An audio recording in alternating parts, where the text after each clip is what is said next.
Hi. How is everyone tonight? All right, if I start to fade at about 25 minutes, somebody just prop me back up, okay? I'll be fine. I'll be just fine. Welcome back. If you were here last night, if you weren't, welcome. We are so happy you are here. Thank you, Bruce, for that lovely introduction. Wish I remembered some of that stuff about my life. If you were here last night, you may remember that I began by thanking Bruce and all the folks here at Grace St. Paul's who bought into this radical thing we're calling Christianity 3.0. It took some courage to suggest to me and to the rest of the church that this weekend was something we desperately needed to do if we were serious about bringing this new vision of church to the world. Tonight, someone else needs to be thanked. It certainly took courage for the group here to capture this vision and be willing to try something experimental. But they, at least, had some idea why this was so important. They've heard about this before. They've been exposed to it. You, however, came here with no such background. Though you may have been previously scarred by church, you were willing to come here and give us a chance, and I so much appreciate that. That took true bravery, and I am so grateful to each of you who are coming here not knowing anything that is going to happen and putting yourselves in that very unpredictable place. So as I thought about how vulnerable some of you have to feel exposing yourself to whatever might happen here tonight, I wondered how I could properly thank you for being so willing to do so.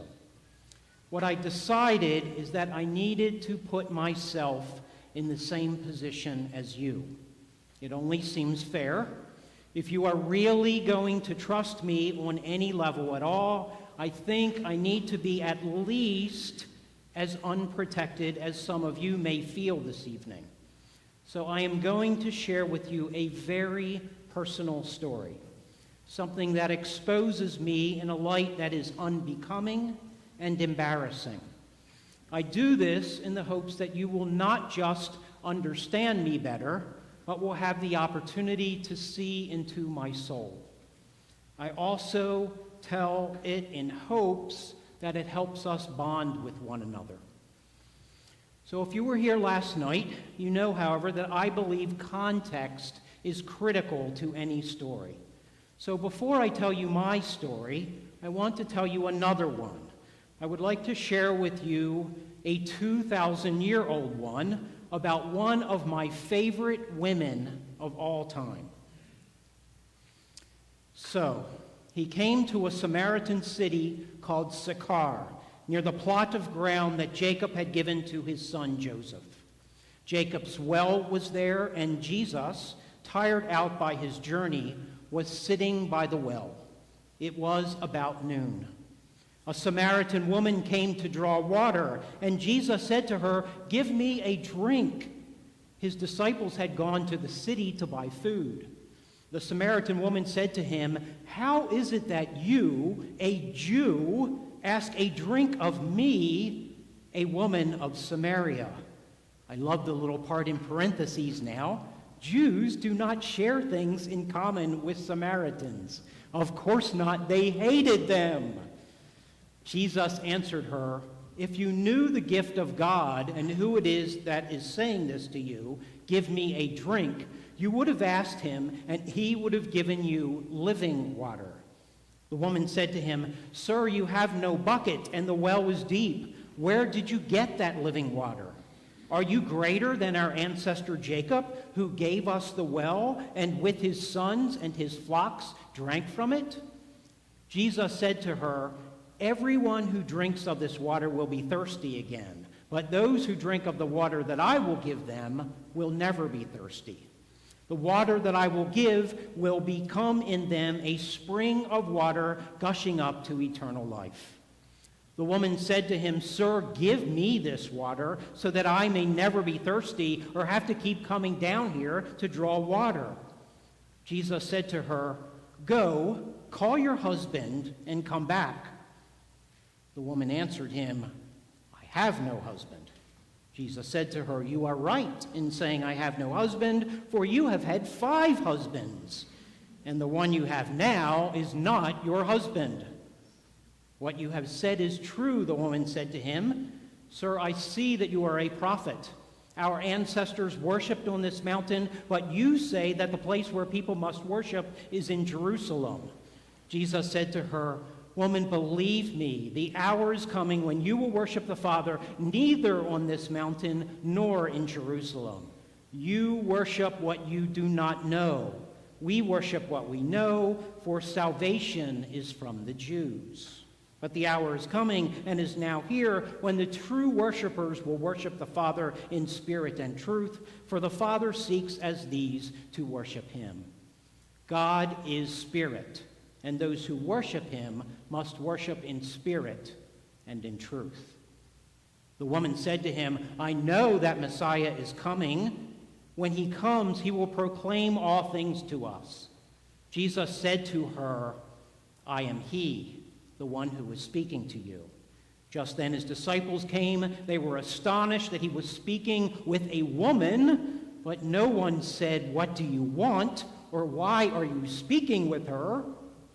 Then the woman left her water jar and went back to the city. She said to the people, "Come and see a man who told me everything I have ever done."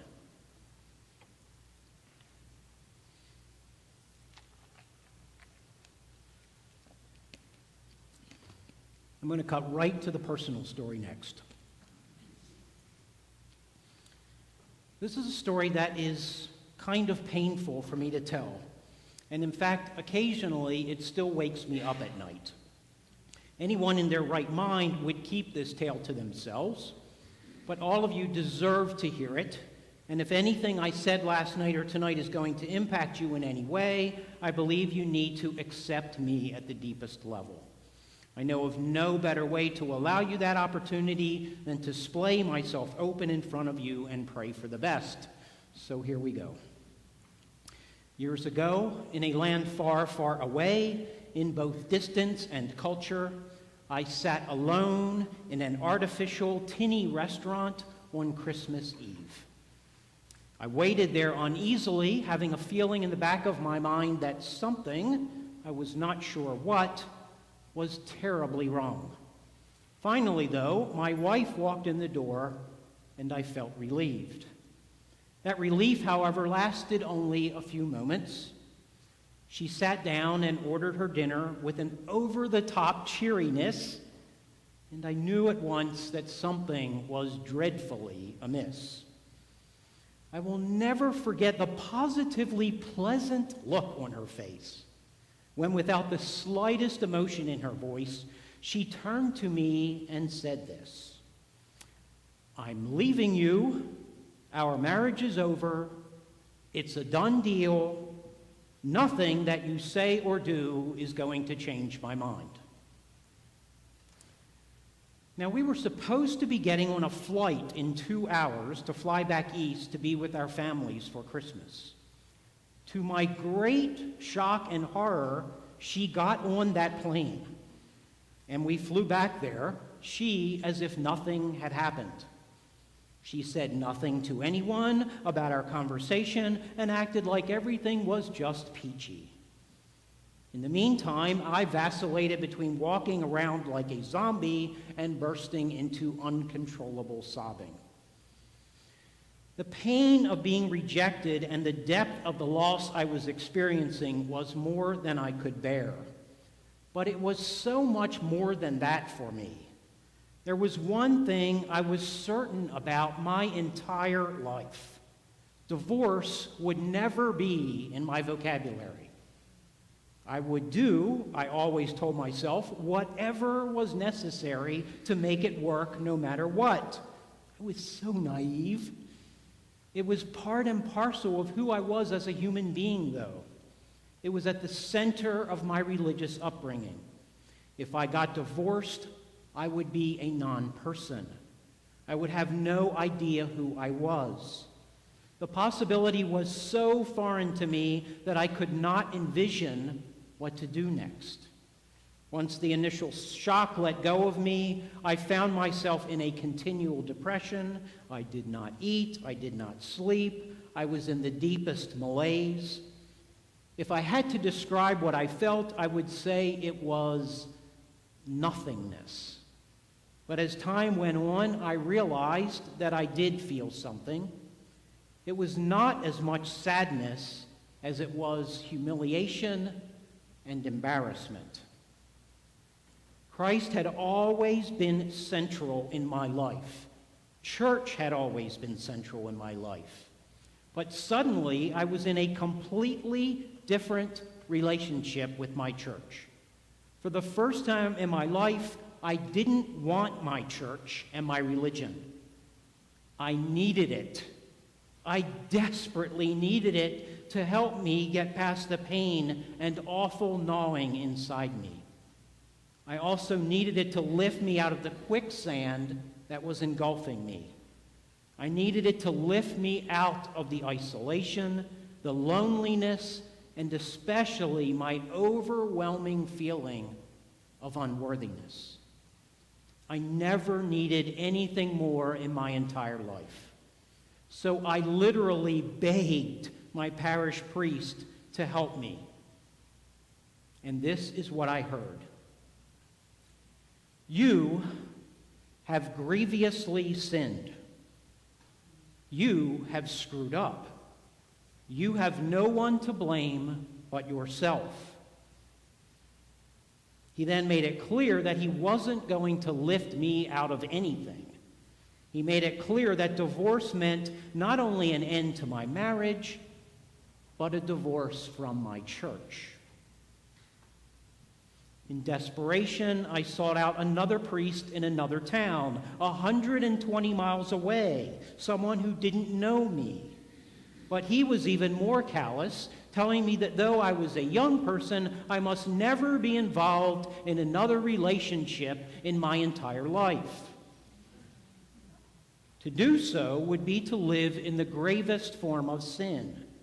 And I was living in enough sin already, thank you very much.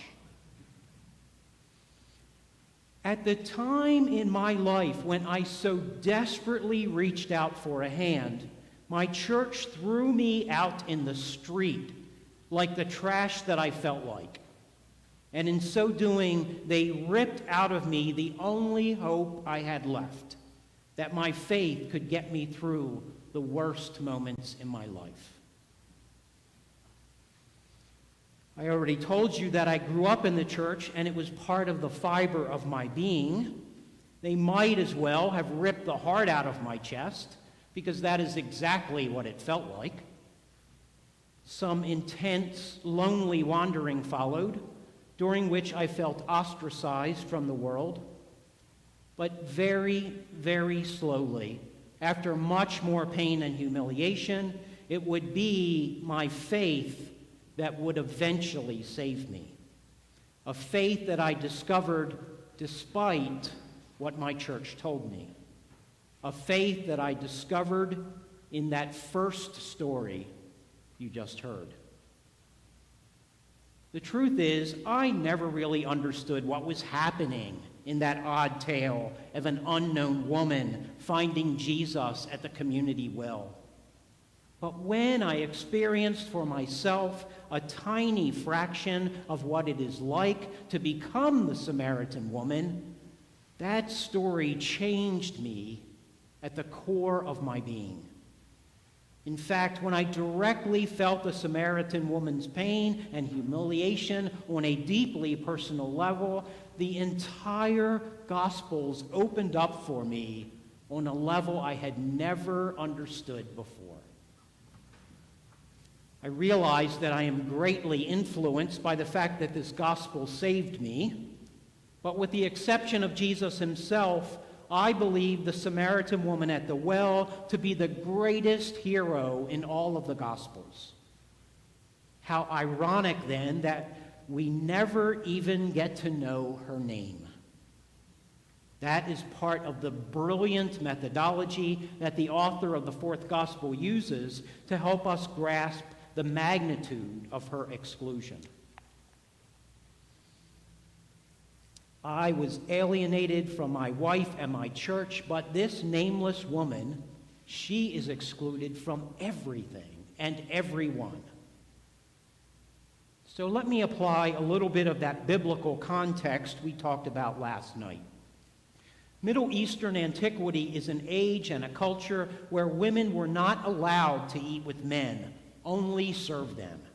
It is a time when holy men did not speak to their own wives in public. This is a time when a group of Nicodemus's friends, called the bruised and bleeding Pharisees, got their name because they closed their eyes whenever they saw a woman, causing them to walk into walls and the like. That's true, but that's just the beginning. This particular woman is a Samaritan, a curse word in first century Judaism, a word that's not a whole heck of a lot better even today in the Middle East. Samaritans were and remain in some circles half-breeds. In the eyes of a first century Jew, Samaritans did not even worship the same God they did. They were despised and hated at a level far surpassing what we see today between Shiite and Sunni Muslims. That's why the disciples are so incredulous when they find Jesus talking to her. To top it all off, not only is she excluded because of her race and gender, but she is also what we used to call a fallen woman. The gospel does not make it clear whether she was divorced from all of her previous husbands or whether they died, but Jesus does point out that she is presently living with a man not her husband. The real indicator that this woman is a big-time sinner, however, is the fact that she is coming to the well at noon. Respectable women came in groups in the morning and in the evening. The well was the place where they gathered to catch up on the local news. This woman goes to the well at noon because she has been excluded from that community, and also because she is the one the others are all talking about. This woman is rejected by everyone, including her own people. But as we know, despite all this, Jesus breaks every code in both his religious and cultural upbringing and actually speaks to this woman. Not only does he speak to her, but they have the longest recorded conversation in all of the Gospels. No wonder the disciples are so shocked. But it's not just the length of their conversation that convinces me that something monumental is happening in this story. It follows in the Gospel of John right after the tale of Nicodemus. It is not difficult to see why John put these stories back to back. This story at the well is about someone who is as far as possible away in every sense from the well-respected, honorable gentleman Nicodemus. You may remember that in the Nicodemus story, he comes to Jesus in the dark of night. But Jesus meets the Samaritan woman at noon with the maximum amount of light possible. We are being told that this story is the opposite of the earlier one in the gospel, when Nicodemus, the good guy, the honorable guy, didn't have a clue as to what Jesus was saying. That story is the tale of the most respected and included guy in the world, who is totally in the dark. But this story is of someone seeing the light. That person, of course, is the one rejected and humiliated by all. When for the first time in my life I found myself relating to the Samaritan woman rather than Nicodemus, I too finally saw the light. Those years of pain and humiliation fell off of me like a snake shedding his skin, when it finally hit me that even though everyone else abandoned the Samaritan woman, including her church, Jesus never did. More than that, once the Samaritan woman realizes that Christ will not ostracize her or abandon her, no matter what she has done, no matter what has been done to her, she is emboldened. Not only will she become one of the most enlightened individuals in all of the Gospels, but she will also become the very first evangelist. She will bring Christ's message of inclusion of all to her own people. She will change the way her own church once excluded people from their midst. She will break down the barriers that her church and culture put up that humiliated so many. It is not just what Jesus does today that provides us a model of how we are to care for others. The Samaritan woman teaches us the same lesson, convincing all of us that we too can do this. Now, it was not easy for me to share with you my personal story of embarrassment. I know that it is possible that some of you may write me off as a result of hearing that story. But when I finally related my own story to this gospel, I realized that there is no choice but to share such tales with each other. It is only through my own shame and discomfort that I was able to finally grasp what is really going on in the Gospels and what church is supposed to be all about. I can tell you that without that happening to me, I don't think I could have been a priest. And let me tell you what that church is supposed to be all about, what I discovered. Let's start with a clue. It doesn't have anything to do with belief or following rules or creating dogma that all of us must follow. Christ, my friends, doesn't give a flying flip about your dogma. This is totally and completely about being the Samaritan woman for each other. It is all about being so inclusive that we seek out and find everyone who is being ostracized and oppressed in our world and bringing them to a church that treats them like royalty. That is what each of us must do with our own humiliating moments. They offer us the opportunity to truly experience the wonder of Christ's presence in our personal lives if we only allow them, and they can teach us how to be that presence for an entire world that desperately needs it. When I heard the story of the Samaritan woman in light of my own story, I knew that there was only one thing I could do. I knew that I must do everything in my power to create the church of the Samaritan woman. What that woman does for us today is not just give us a model of how to interact with Christ in our lives, but also how we should be relating to each other.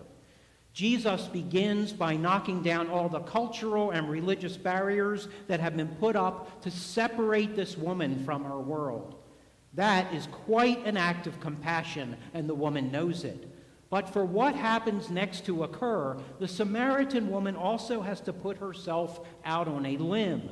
She has to disclose to Jesus the other reasons why he should not be drinking from her cup. So instead of bristling when the conversation turns personal, she tells Jesus the beginning of her own humiliating story. I have no husband. And because of that bold act of disclosure, Jesus reveals that he knows the whole truth about her. When Jesus tells her more about herself, she suddenly learns a lot more about him.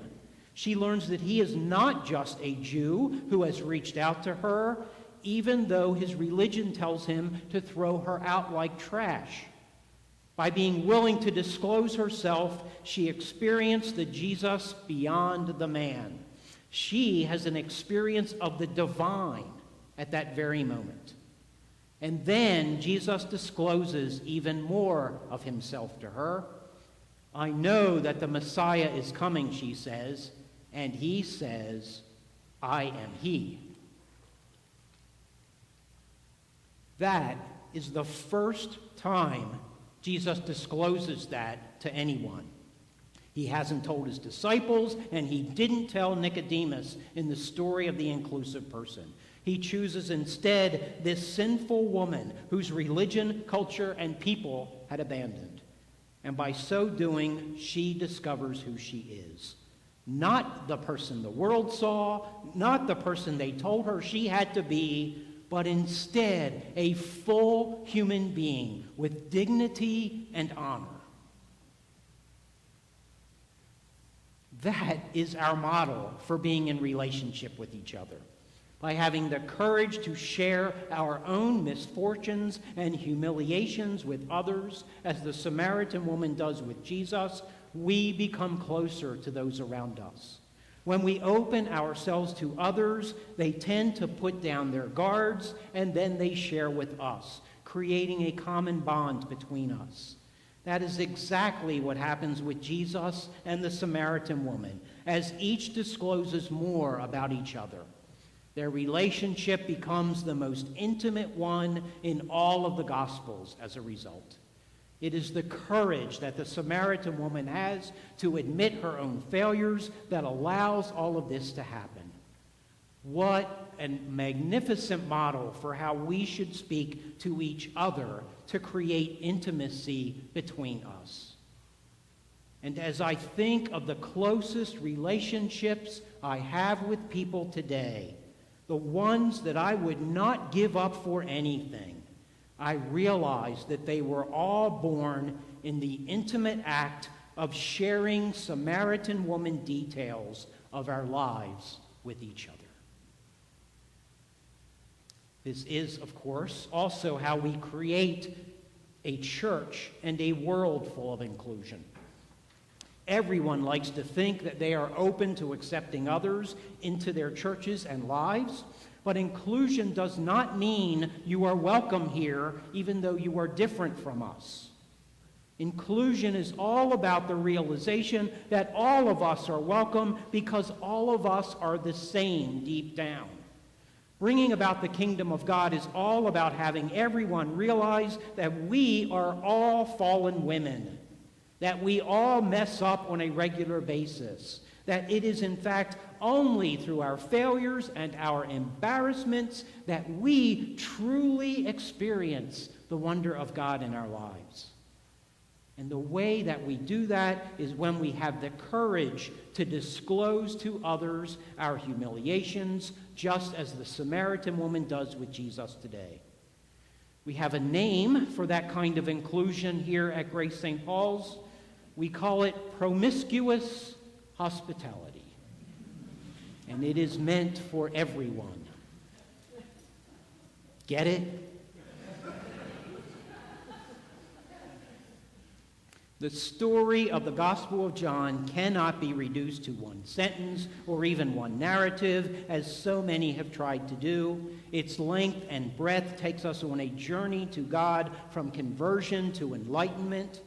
But if you had to choose one story to capture that journey's most consequential elements, it would be difficult to make a better choice than the woman at the well. In it, we learn that the God of the Bible will never throw us out like trash.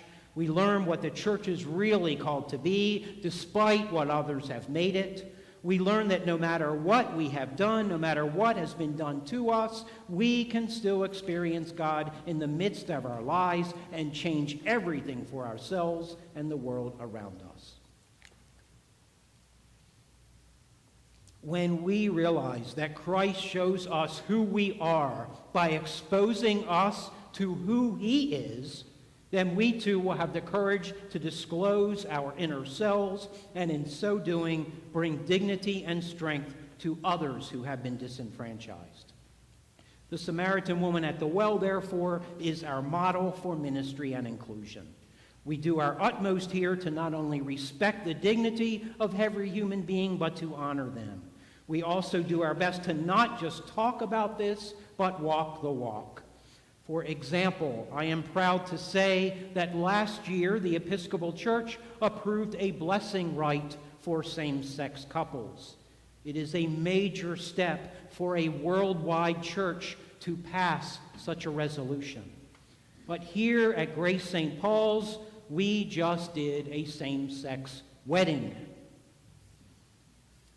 That act, of course, is illegal in the state of Arizona and in our greater church. But I would suggest that we had no moral or ethical choice in the matter. How could we possibly live into the lesson that Jesus teaches us with the Samaritan woman if we have one sacramental rite for one set of people and a different one for another? The opposing argument that homosexuality is sinful because the Bible deems it so is, in my mind, impossible to justify in any way. There are 8, count them, 8 references to homosexuality in the entire Bible. By contrast, the word money appears 133 times, just the word money. There are 8 of them, and I would argue that none of those 8 references have anything to do with a same-sex monogamous relationship, because that didn't exist. I would venture to say that there is nothing in the Bible that speaks of homosexuality as we refer to it today. Absolutely nothing. Not to mention the fact that Jesus never says a single word on the subject. Just like people who have used the Bible to justify exclusion of another, the same can be done to condemn homosexuality, and of course plenty of people have done that. But that is only possible if you read the Bible as if it was written to people in 21st century Tucson. That is not only silly, but it also does great damage to the sacredness of our text. We must interpret what Jesus says and do it for our own situation, or we will continually repeat the mistakes of the past. That is exactly why Jesus gets so upset with some of his Pharisee friends. They can't interpret the Torah for their own situation. And when you take the length and breadth of Jesus' message across the Gospels, there is absolutely no doubt who Jesus would be standing with today. I think he might be in that picture. That is why we broke the law. And that is why we will keep doing so until all of the world fully includes GLBTQ people in every way.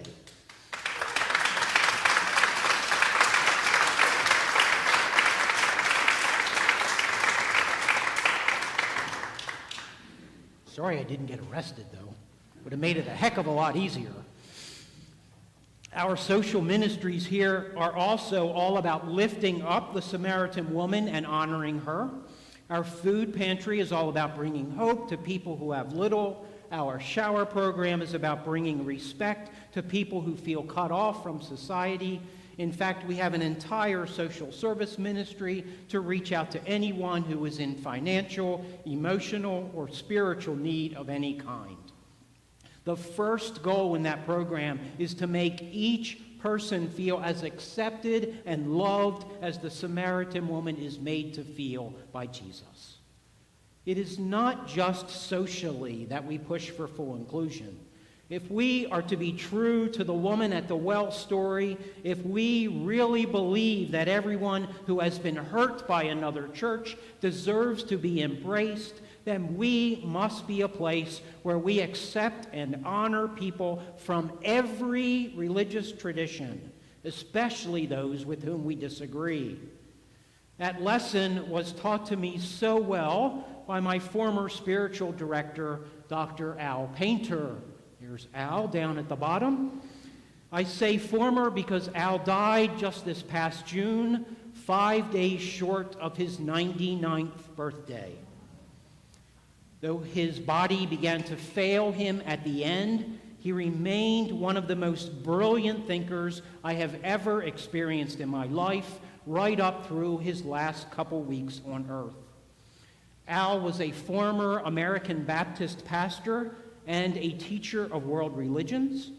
He was a classmate of Houston Smith's at the University of Chicago 70 years ago. 70 years ago. Houston and Al were two of a kind. Houston became the famous one, becoming the world's foremost authority of world religions. But make no mistake about it, my friend Al was every bit as brilliant as Houston, continuing to amaze me with his original philosophical and religious ideas right up through the last time I spoke with him. Sitting on my desk is a single phrase that Al said to me in one of our last conversations. I've been thinking, he said to me, about a better way to express the essence of what we call God. How about this, Steve? God is that innovative activity that makes up life. Yeah, he came up with them all the time. As a teacher of world religions, Al agreed with his friend Houston on many things, but disagreed with him on a few too. Here's one of Houston's thoughts with which Al totally agreed. Houston was asked if one faith carries the lead, or do the parts share in counterpoint and antiphony where not in full-throated chorus? His answer, we cannot know. All we can do is try to listen carefully and with full attention to each voice in turn as it addresses the divine. That is exactly how Al taught as a professor. In what now seems like a lifetime ago, he invited me to come to his class on world religions at Dixie College in St. George, Utah. As you might guess, situated as it is in the land of Deseret, well over 90% of that class was made up of very young, very blonde, very naive LDS students. I will never forget the look of utter shock on their innocent faces as they slowly began to see Mormon history in the context of all world religions for the very first time in their lives. Living in the sheltered environment of rural Utah, many of them had managed to get to that point in their lives, believing that there was Jesus, followed by 1,850 years of religious vacuum, whereupon Joseph Smith was born. Al had set for himself in that class what I told him was an unattainable goal. What he wanted to have happen at the conclusion of each session covering a specific world religion was for every student in the class to be able to say, I can understand why someone would choose to be that religion. Al was such a good teacher that to my great surprise, he was almost successful in reaching that goal, even with those students. But of course, there were always a few that just could not go beyond anything outside their own religious upbringing. I particularly remember a male student who at the end of the session on Hinduism latched on to that tradition's contention that religions are but different languages through which God speaks to the human heart. The tenderfoot lad stood up and said, "You mean that Hindus don't believe that their religion is the only true path to salvation?" And Al, so very patiently, explained that Hindus believe that claiming salvation as the monopoly of any one religion is like suggesting that God can be found in this room, but not the next. Why, our student wanted to know, would anyone choose a religion that did not state that it was the one true and only correct faith? That day, Al asked me to field that question too. Little did I know that that question would haunt me throughout my ordained ministry, right up through yesterday.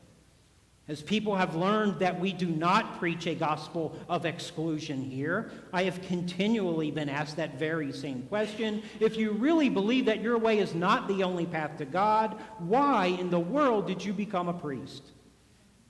If you do not believe that the only way to God is through your brand of Christianity, then why do you choose to be a Christian at all? Another thing that you will learn about this tradition and me is that as a non-dogmatic faith, as people who do not think that you must believe a certain way to attain God in your life, answers are rarely simple for us. And that's very difficult for a lot of people. I get that. We are, and I am, a person of ambiguity. That was the last question I was asked at my last commissional ministry. Can you handle ambiguity? Living in that ambiguity is central to who we are, and I know that it is uncomfortable for many. But to live in the land where you truly learn from other traditions, philosophies, and science, you must be in a place where your world can never be black and white.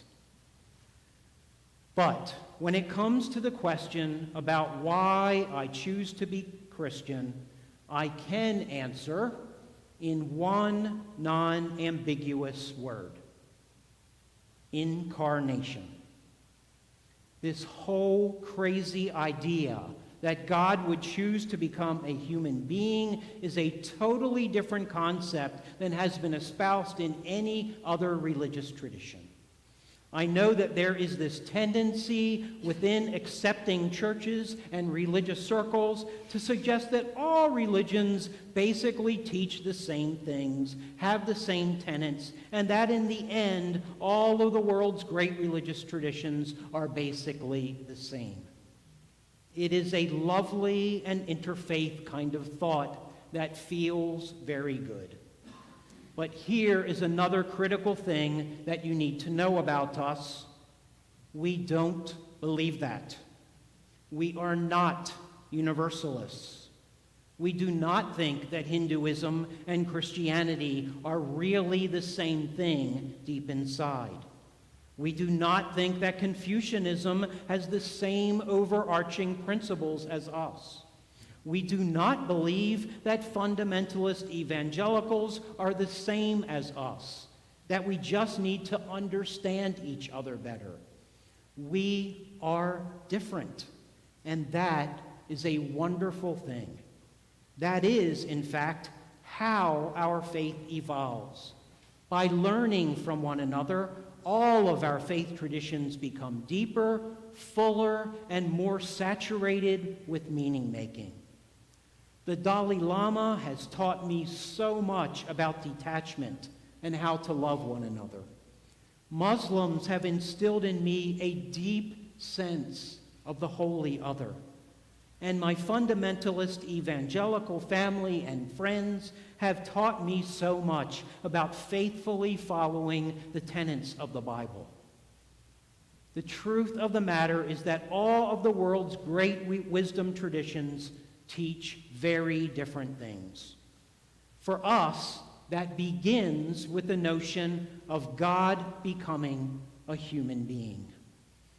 I choose to be a Christian and an Episcopalian for very specific reasons. Most importantly, the concept that God became one of us, lived with us, cared for the poor and the oppressed with his own hands and feet, and lifted up the Samaritan woman at the well, teaching each of us firsthand how to bring dignity and love to every human being and every part of creation. This whole incarnation thing goes even further. We tell the story of a God who is not remote and separate from us, but actually lowers God's self so far as to become a human being. No other wisdom tradition suggests any such thing. For many, the idea remains appalling, outrageous, and sacrilegious. To make matters so much worse, our story goes on to tell us that God didn't just become any human being, but God chose to come into the world as a poverty-stricken lowlife, born outside a backwater town not unlike Nogales, in a barn, no less. His unwed teenage mother places the newborn infant into an animal feeding trough. Now, if you are the least bit offended by that image, then you can begin to understand why Christianity is so different than any other religious tradition. A God who would become a low-life human, a God that would become part of God's own creation. There is nothing that could have been more irreverent than to suggest that God would become one of us.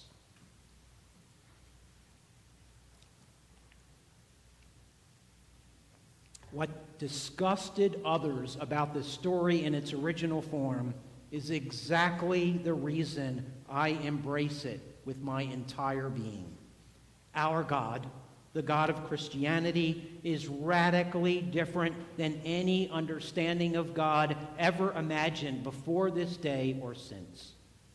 The God that we can experience is so unbearably close to us that our God is actually one of us.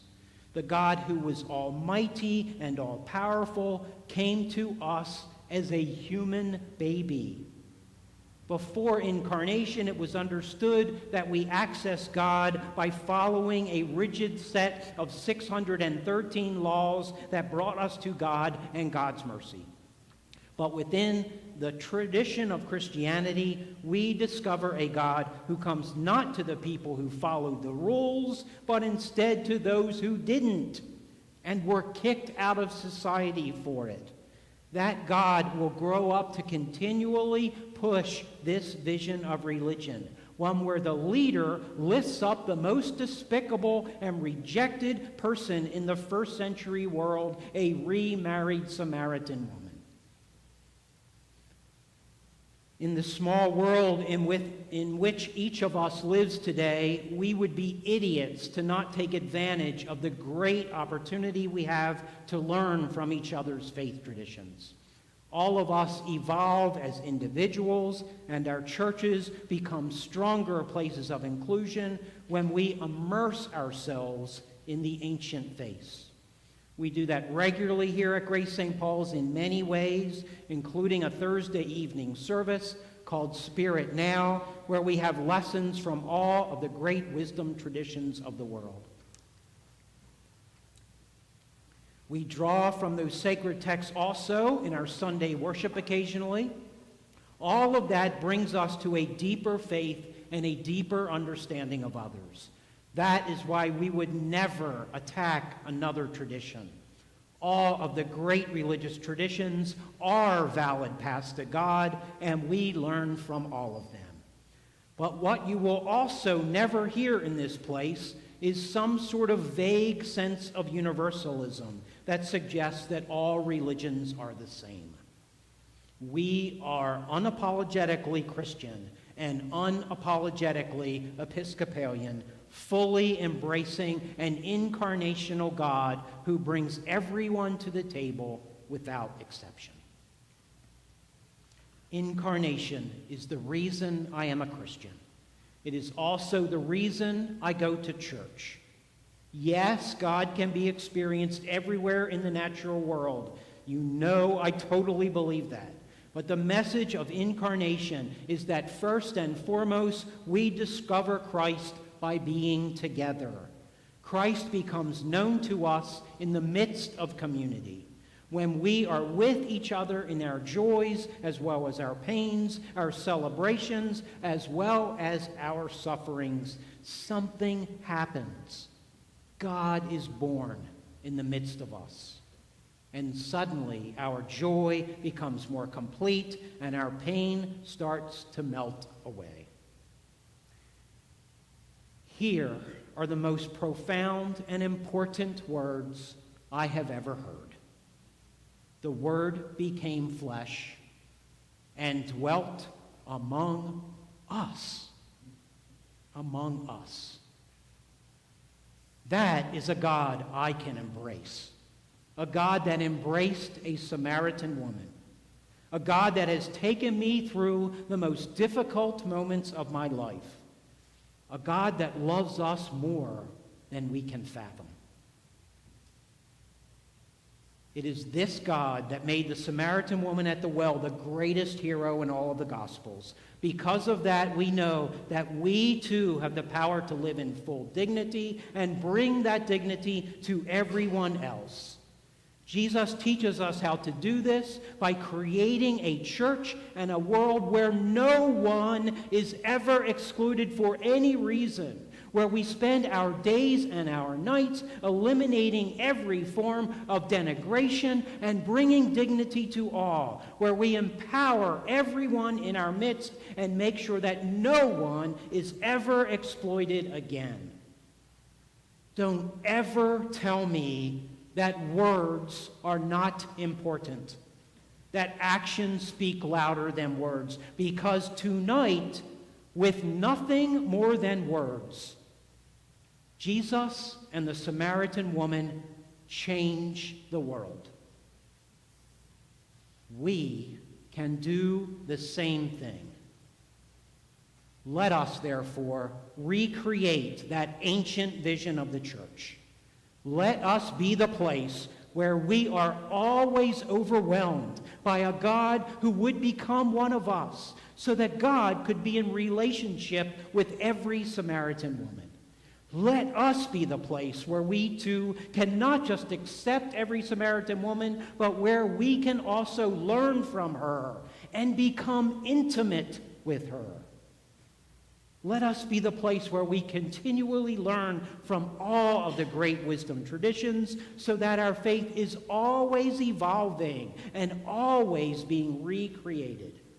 And let us be the place where in the most difficult moments of every person's life, they know they can always come and always be embraced, loved, and cared for, and respected in the most intimate way imaginable.